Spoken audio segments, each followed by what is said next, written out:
Hello and welcome to this National Education Nature Park webinar.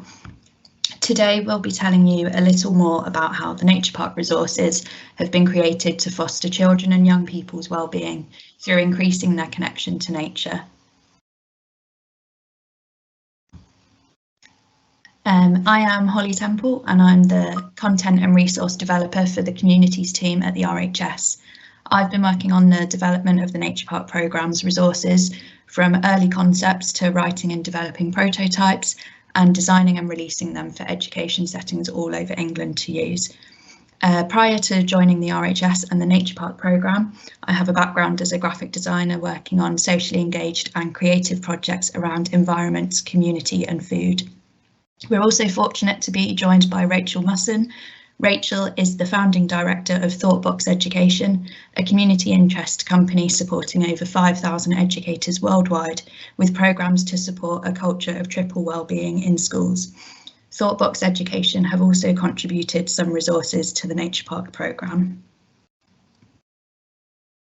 To start off with, a quick reminder of the Nature Park background and programme goals, responding to the Department for Education's Sustainability and Climate Change Strategy.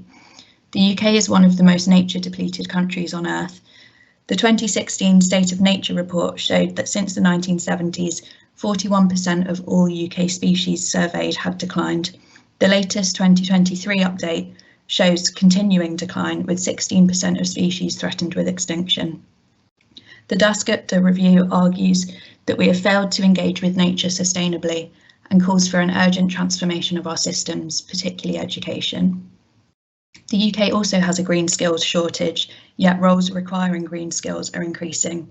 It's been estimated that up to 1.6 million new jobs could be created in the transition to a green economy. Higher levels of nature connectedness benefit both people and nature through promoting pro-nature conservation actions, pro-environmental behaviours and greater mental well-being. Access to green space has been shown to have overwhelmingly positive impacts on the physical, mental and emotional well-being of young people. However, access to green space is inaccessible to many. The overall aim of the Nature Park programme is to empower every young person in England to take action to make a positive difference to both their own and to nature's future by developing a connection to nature, understanding the threats it is facing and feeling able to do something about it. The Nature Park programme enables students to take the lead in creating a network of green spaces across England by improving their sites for people and wildlife. Schools and settings that take part in the Nature Park will identify and map the habitats in their outdoor space and work together to turn grey spaces into green. Over time, they'll monitor increases in biodiversity, which will be recorded on a nationwide database. The online Nature Park map displays the collective difference being made by schools across the country. I thought I'd begin by explaining the Nature Park process that children and young people will follow and how this has been developed to support well-being through nature connection. This icon appears on resources on the Nature Park website that specifically help you accomplish one or more of the Nature Park steps. Step 1, getting to know your space, focuses on introducing the nature around you on your school site. There can be many barriers for young people to access nature, whether this is limited or negative prior experiences, fear or discomfort when outdoors or engaging with nature. This step focuses on exploring and getting to know what is outside, slowing down and taking a closer look at what's around them as a first step to building a connection to nature. Step 2, identifying opportunities, encourages learners to reflect on what they have found out so far and what this means for their site, inviting them to consider the perspectives of other living things and where spaces could be improved for people as well as nature. Step 3, making decisions, empowers children and young people to work together to decide what, where and how they will make improvements and create a plan to carry out the next step of their Nature Park project. Along with step 4, this step is about giving learners the agency to have a say in how they would like to contribute to the future of their environment and express their opinions and experiences with one another. Step 4 is all about taking action and making the change happen. This is where the school, college or setting will assume different roles and responsibilities and get the help of others to carry out their interventions. whether this consists of an awareness campaign or fundraising, planting wildflowers or building a rain garden. Step 5 then asks learners to step back, reflect and evaluate what has changed, what has improved, what have we achieved and learned both personally and collectively. Through building knowledge of their environment and fostering a relationship with nature, this 5-step process builds learners' comfort, confidence and well-being in the outdoors, as well as in learning and development. This cycle is also designed to be repeated, allowing learners to further develop their skills, knowledge and connection to their environment as they track the changes made to their site and biodiversity over time.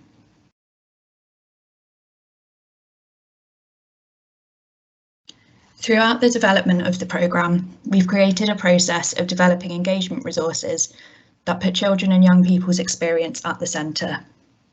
In our 5-month pilot phase in 2023, we intensively researched and workshopped concepts and activities and worked with over 3,000 children and young people in more than 100 sessions to test prototypes with learners and educators. Every session of testing would be documented with feedback collected from both school staff and learners to enable us to create resources with a youth-led approach. This testing process is still in place now as we continue to develop materials for the programme.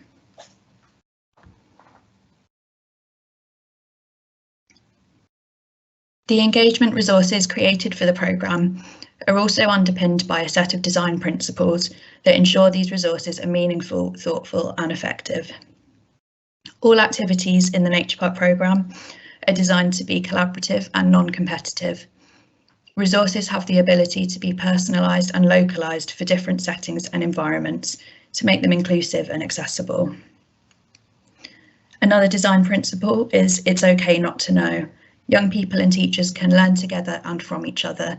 The resources don't require teachers to have all the answers. The resources also focus on facilitating learning by doing and building on existing experiences. Activities are purpose-driven and relevant to real life. They're sustainable and affordable in practice and content. And most importantly, they support nature-based discovery and learning.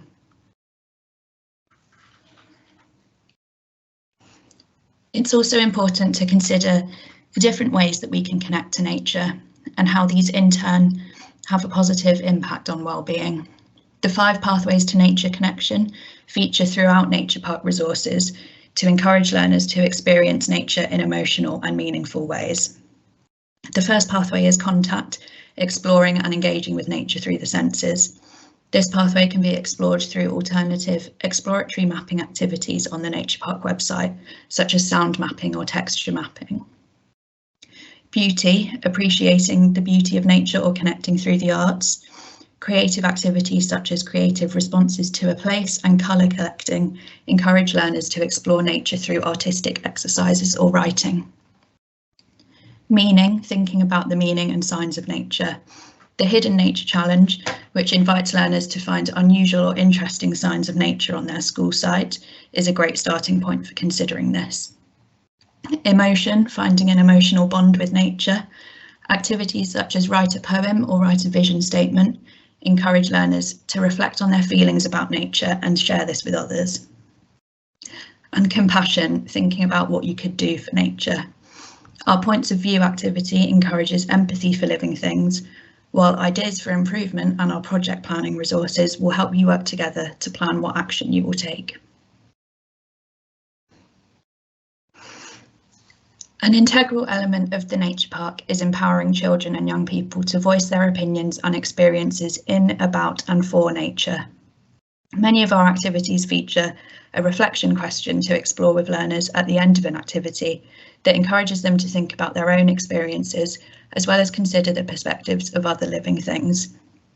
The images on this slide show a couple of pupils' outcomes of our points of view activity when testing the resource last year.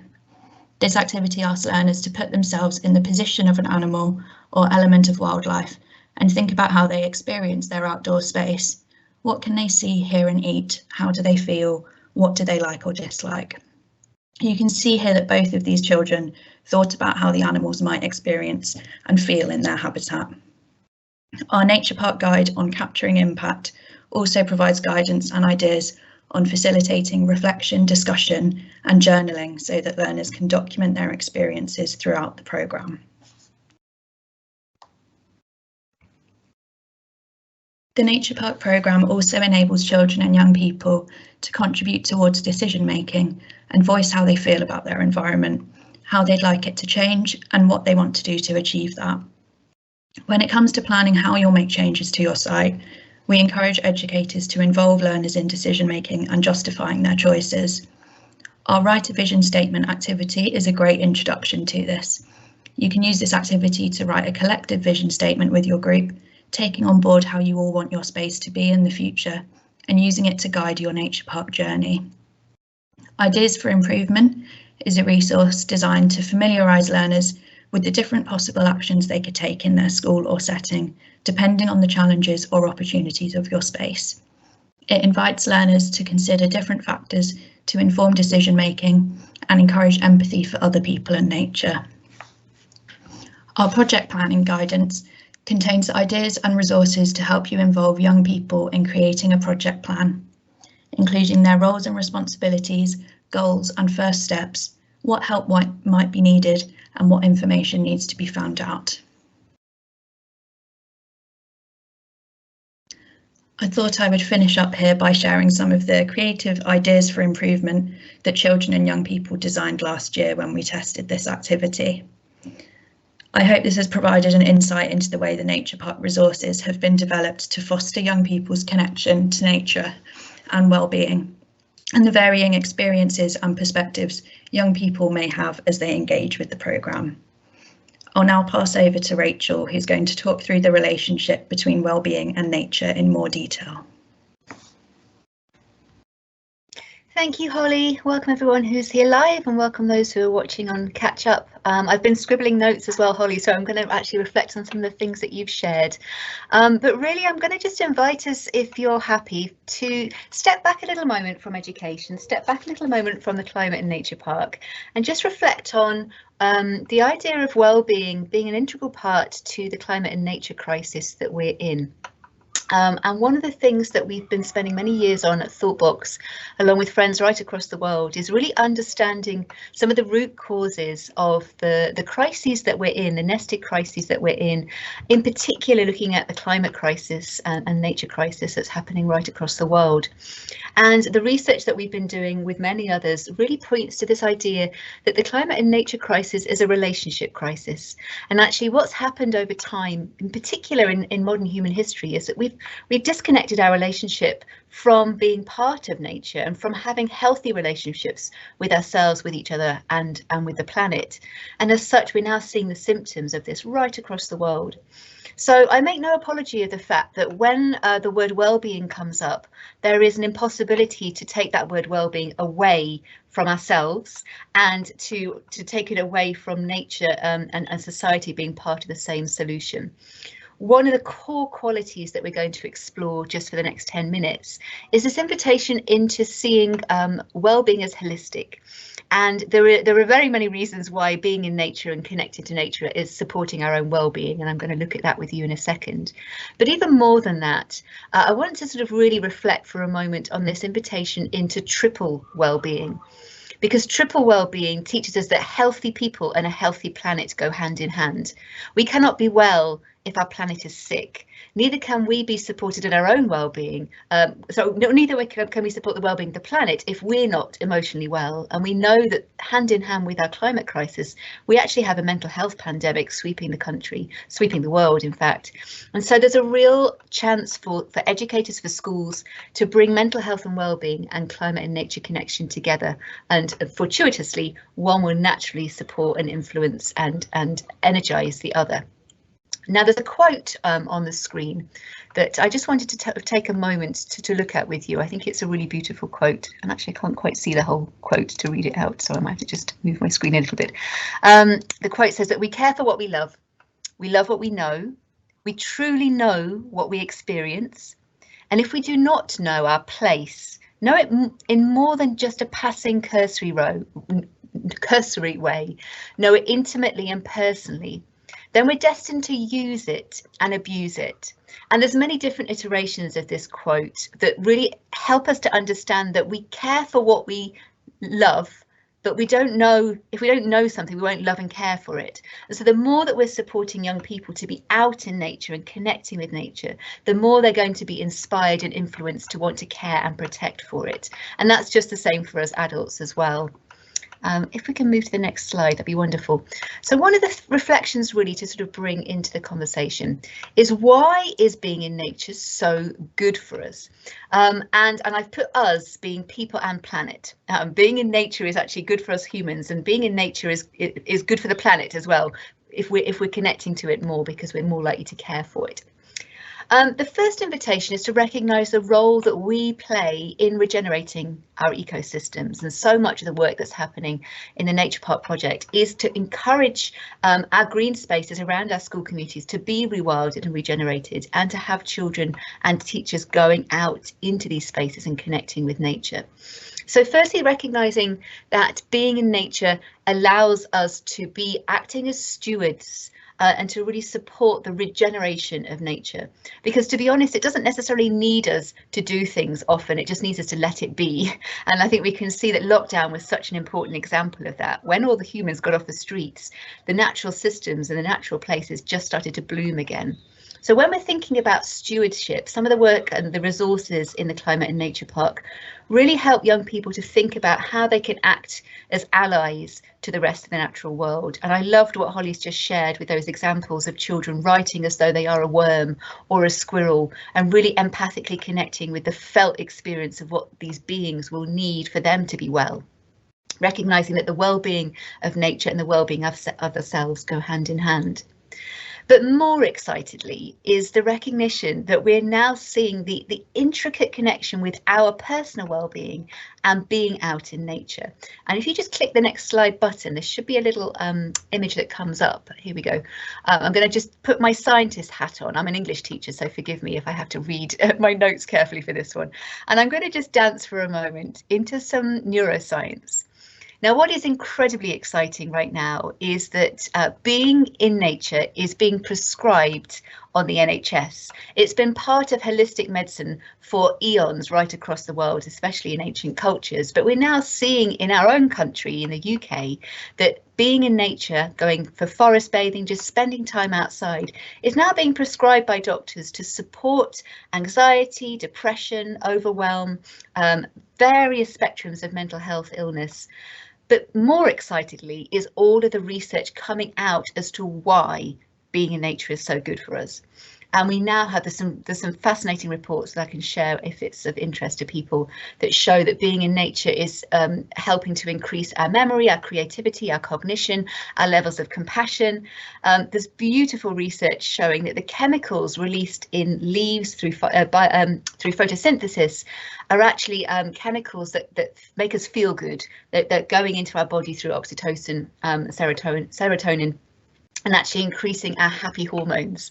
I read something a couple of weeks ago that I found really joyful, which was talking about children being barefoot in soil, and why it is that children love jumping in muddy puddles, because actually what's happening through our feet when we put our feet in soil is that microbacteria in the soil is actually going through our skin into our gut and helping to regulate a really healthy gut microbiome. So all of this fascinating research is really helping us to understand the infinite goodness of being in nature. But it gets better. And here comes a little bit of the neuroscience and the two images I've just popped on the screen there. I just want to introduce you to this nerve on the left-hand side, and if you've not come across it before, it's one of your best unknown friends. It's called the vagus nerve, and it runs from the lower cortex of the brain all the way down through the majority of our internal organs. We all have this vagus nerve inside us, and what this vagus nerve does is really help to regulate our inner nervous system. Now, cutting edge research from practitioners such as Dr. Stephen Porges are helping us to understand how the vagus nerve is actually having a very, very big impact on our mental health and well-being. And the little picture on the right hand side showing the 3 states on the ladder helps to appreciate some of the states that I'm pretty sure we all find ourselves in, and in particular more and more young people are finding themselves in. And these states of emotion actually correlate to how activated or overwhelmed our vagus nerve is. And so if we're in our very resourced, well state, if we're feeling really well, we'll be at the top of that ladder in the ventral vagal activation state, feeling calm, feeling connected, feeling soothed. If we're feeling slightly agitated or frantic, we'll be in that middle element on the ladder in the sympathetic activation, starting to feel a little bit tense. And if life or whatever is going on is just too much, and our vagus nerve has just shut us down, mainly for self-preservation, we'll find ourselves in what's called the dorsal vagal activation. Now, what on earth has this got to do with well-being in the Climate and Nature Park? Well, really, the invitation is incredibly exciting, because one of the biggest things we can do to activate and stimulate our vagus nerve to get us to the top of that ladder in the ventral vagal state is quite simply be in nature. That's it. Just being in nature, being part of the rest of the natural world is an intricate soothing of our nervous system. But even more exciting are the next 2 slides. And some of you will really like these. Some of you will find these deeply uncomfortable. And I apologise if that is the case, but just go with them for a moment. One of the things that really is an invitation for all of us in this moment in time is to see ourselves not as separate from nature, but as nature, because we are nature. We share the same biological needs as the majority of mammals across the world. We have the same needs on a daily basis for food, water, shelter, compassion, care. We are intricately connected with nature because we are nature. This image in particular I love, just showing the symbiotic nature of our inner organs and the wider ecosystem. But this next slide is the one that I think children in particular love this one. When we start to really look at how our DNA makeup is formed, we recognise that actually we share a huge amount of our genes with other beings in nature. We're 96% gene match with a chimpanzee, 85% with a mouse, and my favourite one is the fact that we are deeply related to bananas, 60% gene match with bananas. And so when we're thinking about why well-being, why being in nature makes us feel well, it's because we are nature. And so actually being in the woods, being with our fingers in the dirt, connecting with nature, is just allowing us to be in a natural state of wellness. Okay, so moving on, how can well-being support both the sense of nature restoration, but also help us to deal with a lot of the big emotions happening in our communities, especially with young people? Now, we work very closely with the Climate Psychology Alliance and relational neuroscientists at ThoughtBox, and we do a lot of training in eco-anxiety. And the invitation is to just tap into something that Holly mentioned earlier. There were 2 words in those 5 connections to nature principles. Well, there were many words I love, but the 2 at the end of emotion and compassion are really important. When we think about eco-anxiety, it's a very inward facing emotion that can put us and that vagus nerve at the bottom of the ladder of just feeling completely overwhelmed. But one of the things that we've really learned over the years is that we feel these big feelings about the climate crisis because we care. And actually, when we care about something, we're motivated to do something. And so there's an invitation to reframe eco-anxiety to eco-empathy. And when we have eco-empathy, we have a very, very strong felt compassion or empathy towards the rest of the natural world, and therefore we want to do something. Empathy is a very outward pouring, active emotion that we can channel into action. And so this invitation in the approach of triple well-being is to turn our big feelings into care. Care for ourselves, care for each other, and care for the planet. And by turning that emotion into care, we're then strengthening personal well-being, social well-being, and environmental well-being. And so when we start to look at some of the resources that ThoughtBox have shared within the Climate and Nature Park hub, a lot of our resources are really supporting these active care principles. So when we're thinking about triple well-being in action, Triple wellbeing is something all of us can do at every moment in time. We can all be caring to ourselves, to each other, and to the rest of the natural world for free. We don't need resources for this, but we can have guidance as well.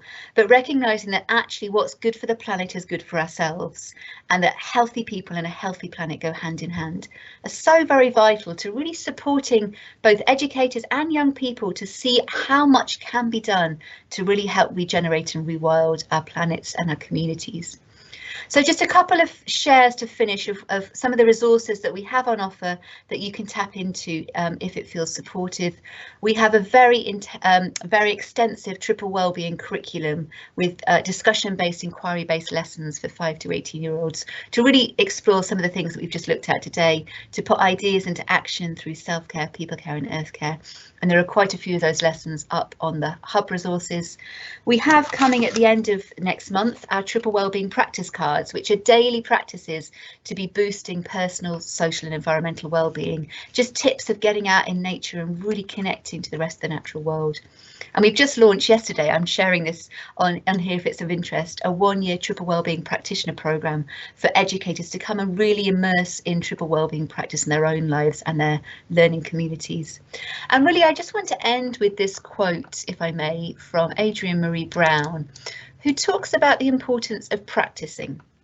Now, I think with so much of the work happening in schools right now, in particular with the Climate and Nature Park strategy, to look at what we can do to regenerate our places, it can feel overwhelmed to know where to start. But there's a beautiful quote from Adrienne Marie Brown who says, "We're always practicing something. So we're either practicing upholding the world as it is, or we're practicing shifting into the world as we wish it to be."